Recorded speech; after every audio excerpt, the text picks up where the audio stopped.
नमस्कार, मैं हूं आपके साथ सृष्टि श्रीवास्तव। अभी ज्यादा वक्त नहीं हुआ है जब बीजेपी सांसद संबित पात्रा ने कांग्रेस सांसद राहुल गांधी पर बयान देकर उनसे माफी मांगी थी और अब एक बार फिर से संबित पात्रा ने राहुल प्रियंका से पंगा लिया है। पीएम मोदी को डिफेंड करने के चक्कर में संबित पात्रा ने राहुल प्रियंका पर बड़ा बयान दे दिया है। चलिए आपको भी बताते हैं पूरी खबर के बारे में। दरअसल संसद के बजट सत्र के दौरान पीएम मोदी ने महाकुंभ को लेकर काफी कुछ कहा, खूब तारीफें की, लेकिन विपक्ष का सवाल ये है कि मोदी ने महाकुंभ में मची भगदड़ को लेकर कुछ क्यों नहीं कहा और विपक्ष को बोलने का मौका क्यों नहीं दिया।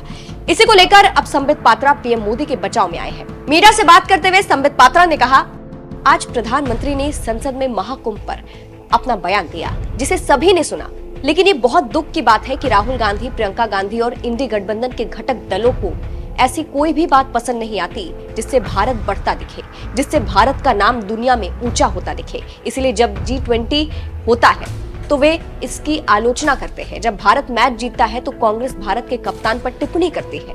अब जिस तरह से संबित पात्रा ने राहुल प्रियंका पर बड़ा आरोप लगा दिया है, उन पर सवाल उठा दिया है, उसको लेकर कहा जा रहा है संबित पात्रा ने राहुल प्रियंका से पंगा ले लिया है। आपको बता दें, मोदी के महाकुंभ पर दिए गए बयान को लेकर मीडिया से बात करते हुए राहुल गांधी ने कहा था, मैं प्रधानमंत्री की बात का समर्थन करना चाहता था। कुंभ हमारी परंपरा है, संस्कृति है, इतिहास है। एक शिकायत थी कि प्रधानमंत्री ने जिनकी मृत्यु हुई उन्हें श्रद्धांजलि नहीं दी। जो युवा कुंभ में गए उन्हें प्रधानमंत्री से रोजगार चाहिए और प्रधानमंत्री को उस पर भी बोलना चाहिए था। लोकतांत्रिक व्यवस्था में नेता प्रतिपक्ष को तो बोलने का मौका दिया जाना चाहिए था, लेकिन नहीं देते हैं। ये नया भारत है।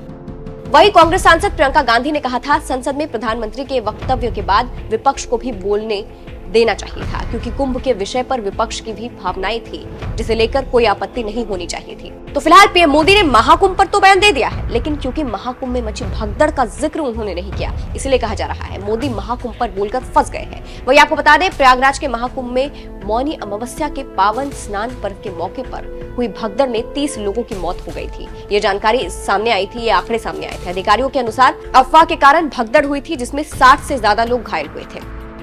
बात संबित पात्रा की करें तो मणिपुर के बजट सत्र पर चर्चा के दौरान बीजेपी सांसद संबित पात्रा ने कांग्रेस नेता शमा मोहम्मद द्वारा रोहित शर्मा की फिटनेस को लेकर की गई टिप्पणी का जिक्र करते हुए राहुल गांधी को अनफिट कह दिया था, जिसके बाद इतना हंगामा हुआ कि संबित पात्रा को माफी तक मांगनी पड़ी थी। वो बयान आपको सुनाते हैं।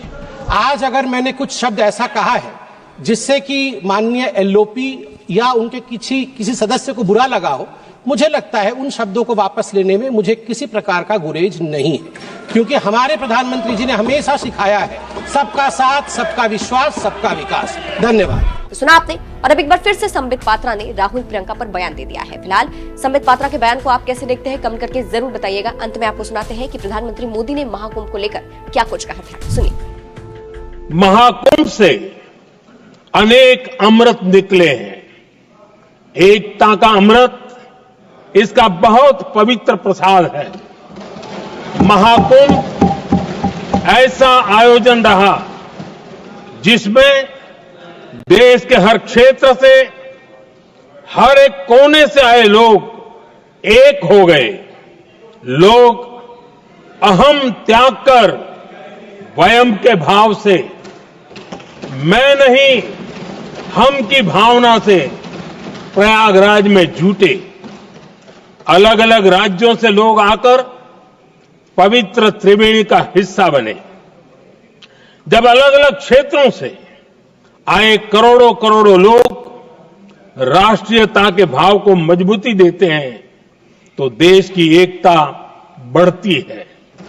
जब अलग अलग भाषा बोलियां बोलने वाले लोग संगम तट पर हर हर गंगे का उद्घोष करते हैं तो एक भारत श्रेष्ठ भारत की झलक दिखती है। एकता की भावना बढ़ती है।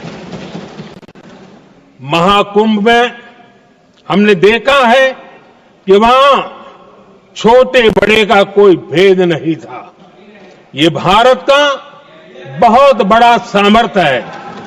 ये दिखाता है कि एकता का अद्भुत तत्व हमारे भीतर रचा बसा हुआ है।